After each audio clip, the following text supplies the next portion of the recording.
And there's no doubt in my mind when it's all said and done, the facts will show the world the truth.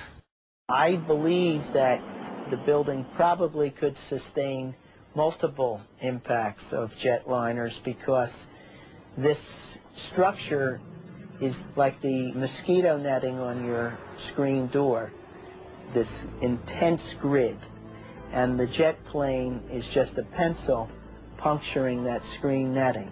It really does nothing to the screen netting.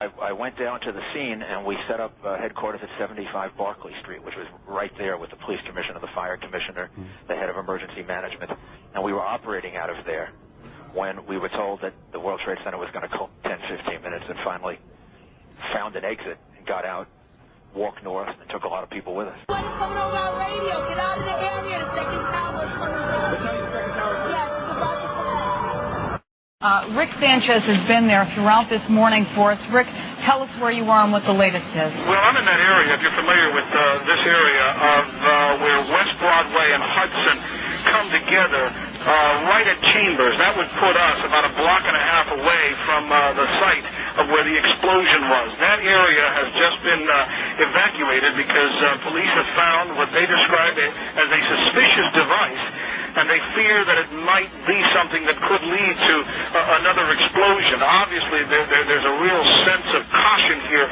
on the part of police. I spoke with some police officials moments ago, Chris, and they told me that they have reason to believe that one of the explosions at the World Trade Center, aside from the ones that may have been caused by the impact of the plane with the building, may have been caused by a van that was parked in the building that may have had some type of explosive device in it. So their fear is that there may have been explosive device planted either in the building or in the adjacent area, and that's why they're being so cautious. You hear that? Keep your eye on that building. It'll be coming down soon. I go downstairs. The foreman tells me to go to remove the containers. As I'm walking by the main freight car of the building in the corridor, that's when I got blown. I mean, the impact of the explosion, of whatever happened, it threw me to the floor, and that's when everything started happening. You know, something else hit us to the floor. Right in the basement, you felt it. Walls were caving in, everything that was going on. I mean, I know people that got killed in the basement. I know people that got broken legs in the basement. People that got reconstructive surgery because the walls hit them in the face. And I know I love seeing everybody every day that survived it and was there.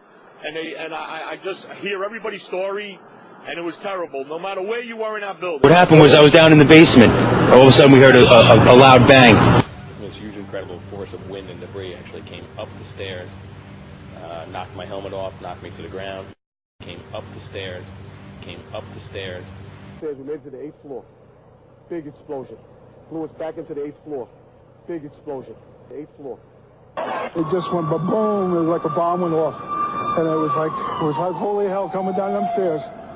And then when we finally got to the bottom, we were coming out on the mezzanine level there, and another explosion came right from it, just everything went flying right in front of you. Everything just went boom. Finally got down to the lobby. Then we get to the lobby, it was this big explosion. That close to the building, an explosion blew and it knocked everybody over. We were getting our gear on and making our way to the stairway. There was a heavy-duty explosion, and everybody just started running for the door. Everybody was trapped. Eventually, when the dust lifted, I saw some light and started screaming for everybody to go out towards the light. Saw from street level as though it had exploded up, a giant rolling ball of flame, and the firefighters screamed, "Run!" We just heard another explosion. And every few minutes you'll hear like a small sort of a rumbling sound, almost like an explosion sound, and another chunk of it will come flying down into the street, creating a situation where rescue personnel just have not been able to get close to this building now for over an hour.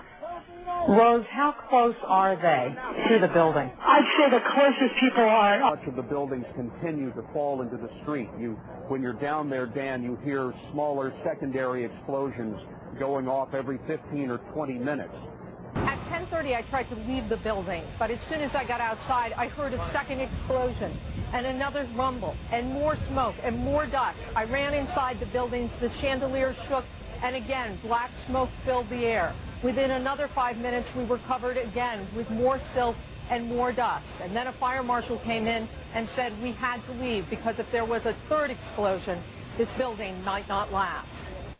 Cars just turned by the force of the explosions. The bottom of our building was blown out. I was about 5 blocks away when I heard explosions, 3 thuds, and turned around to see the building we just got out of, antenna tip over and fall in on itself. We made it at least 2 blocks, and we started running. Floor by floor, it started popping out. It was if they had detonated. Yeah, They detonated. were planned to take down a building. Boom, boom, boom, boom, boom, boom, boom. All the way down. I was watching it and running. A huge explosion now, raining debris on all of us.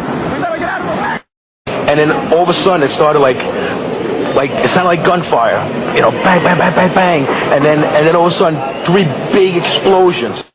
We've heard reports of secondary explosions after the aircraft impacted, whether in fact there wasn't something else at the base of the towers that in fact were the coup de grace to bring them to the ground. Managed implosion of the building. If you've seen many of the managed demolitions where they implode a building and they cause it essentially to fall vertically because they cause all of the vertical columns to fail simultaneously.